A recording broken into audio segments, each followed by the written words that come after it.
সকলকে ধন্যবাদ জানাই। আমাদের মধ্যে আমরা বরণ করে নেব আমাদের প্রার্থীর ইলেকশন এজেন্ট শ্রদ্ধেয় সম্মানীয় রমারঞ্জন চ্যাটার্জি। হাততালি হবে। আমরা বরণ করে নেব আমাদের ব্লক সভাপতি শ্রদ্ধেয় সম্মানীয় সুকুমার সাধু।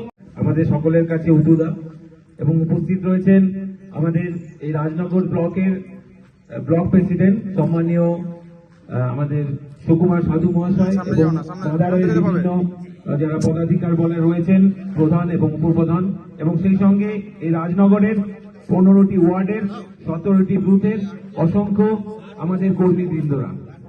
আপনারা জানেন যে আমাদের মাননীয় মমতা বন্দ্যোপাধ্যায় এবং সেনাপতি অভিষেক বন্দ্যোপাধ্যায়ের মনোনীত প্রার্থী আমাদের উজ্জ্বলদা, এবং উজ্জ্বলদা আপনাদের এখানকার ভূমিপুত্র। আমি বেশি কিছু বলবো না, যেহেতু সময় খুবই কম, এরপরে দাদাদের আরো বিভিন্ন প্রোগ্রাম রয়েছে। শুধু একটা আবেদনে আপনাদের কাছে রাখবো যে উজ্জ্বলদাকে বিপুল ভোটে জয়ী করে জয়যুক্ত করুন, এবং এই রাজনগর ব্লকের সেই জয়টা যেন দৃষ্টান্ত হয়ে থাকে গোটা বীরভূমের মধ্যে, এবং যেভাবে আমাদের বিরোধীরা প্রচার চালাচ্ছে সেই প্রচারের একটা যোগ্য জবাব ওই বোতাম টিপেই আমরা দিতে পারি। তাই বোতাম টেপার সময় অবশ্যই সেই জায়গাটা মনে রাখবেন, এবং আপনার সঙ্গে আপনার পাশে আপনার প্রতিবেশী যারা রয়েছে তাদেরকে বোঝান, একদম নিচের স্তরে নামুন, মানুষের মান অভিমান থাকবে সেগুলো জানুন এবং জেনে তার প্রতিকার করুন, এবং তাদের কাছে এটাই বলুন যে আমাদের জন্ম থেকে মৃত্যু পর্যন্ত যে প্রকল্প যেগুলো আমাদেরকে ভাববার আগেই আমাদের মাননীয় মুখ্যমন্ত্রী ভেবে রেখেছেন এবং আমাদের সেনাপতি অভিষেক বন্দ্যোপাধ্যায় ভেবেছেন, সেইভাবে যেভাবে আমরা চলছি প্রত্যেকটা প্রকল্প আমাদের সঙ্গে জড়িত। এই যে অনুভবটা সেটা মানুষের কাছে পৌঁছান। অনেকে ভাবছে হয়তো এগুলো এমনি পাচ্ছি আমরা, এগুলো যে এমনি পাওয়া যায় না, এগুলো যে একটা মানসিকতা থেকে আমাদের অগ্নিকন্যা, এই বীরভূমের অগ্নিকন্যা, তিনি জানেন মানুষের কোথায় সমস্যা, কোথায় কি রয়েছে, সেই জায়গা থেকে আমরা জানার আগে, আমরা বোঝার আগে তিনি সেটা তার প্রকল্পগুলো নিয়ে আসেন। তাই আমাদের মাননীয় মমতা বন্দ্যোপাধ্যায়ের হাতকে শক্ত করতে, আমাদের সেনাপতি অভিষেক বন্দ্যোপাধ্যায়ের হাতকে শক্ত করতে, এবং বীরভূম জেলায় আমাদের যে 11টি বিধানসভা রয়েছে সেই 11টির মধ্যে 11টি তাদের হাতে তুলে দিতে আমরা বদ্ধপরিকর হয়।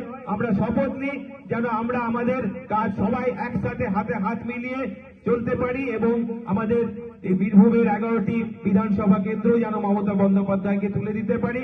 এবং আমি আশা রাখবো আমাদের উজ্জ্বল চ্যাটার্জি মহাশয় বিপুল ভোটে যে জয়লাভ করবেন সেটা গোটা বীরভূমের মধ্যে যেন একটা দৃষ্টান্ত সৃষ্টি হয়, এবং সেটার দায়িত্ব আজ আপনাদেরকে সকলকে নিতে হবে। আমরা আছি, আমরা থাকবো। আমি আর বিশেষ কিছু বলছি না। মাননীয় মমতা বন্দ্যোপাধ্যায় জিন্দাবাদ, অভিষেক বন্দ্যোপাধ্যায় জিন্দাবাদ, মহামাতী মানুষ জিন্দাবাদ, তৃণমূল কংগ্রেস জিন্দাবাদ।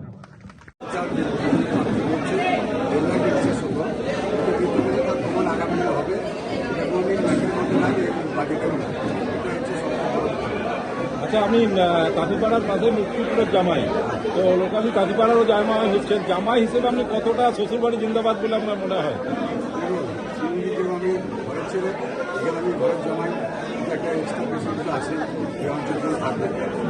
এখানকার কর্মীদের মধ্যে কোনো ক্ষোভ বিক্ষোভ কোনো আগামী দিনে প্রতিকারটা আমাদের প্রার্থী হচ্ছে আমাদের দিদি, যে দিদি কথা যেটা বলে সেটা রাখে, তার প্রমাণ আমরা এই কাঁথিপাড়া অঞ্চলে যেটা 3টে প্রমাণ, রাজনগরের ফায়ার স্টেশন, বিশ্ববিদ্যালয় হসপিটাল এবং আমাদের কিছু সেটা যদি প্রার্থী আমরা জয়লাভ করে আমাদের করে দেখাতে পারবো। আর তবে রাজনগর রেল নিয়ে কিছু বলবেন? জগন্নাথ চট্টোপাধ্যায় যে বিভিন্ন ব্যাপার বলে বেড়াচ্ছে, ছোট বড় সবাই বিশেষ সবাই তো জানবে যে রেল মাঝে কোনো মানসিক নাই, যে মিথ্যা যে আমাদের বিভাজন হিন্দু মুসলিম এদের একটা প্রচার রামকে আমরাও ভক্তি করি, কিন্তু দুর্গা, মা কালী, মা মনসা এগুলো তো ওরা ভুলিয়ে দিচ্ছে আমাদের অবাঙালি, এটা আমাদের বাঙালি কালচার নষ্ট করতে পারে, সেটা আগামী মানুষ তার যোগ্য জবাব।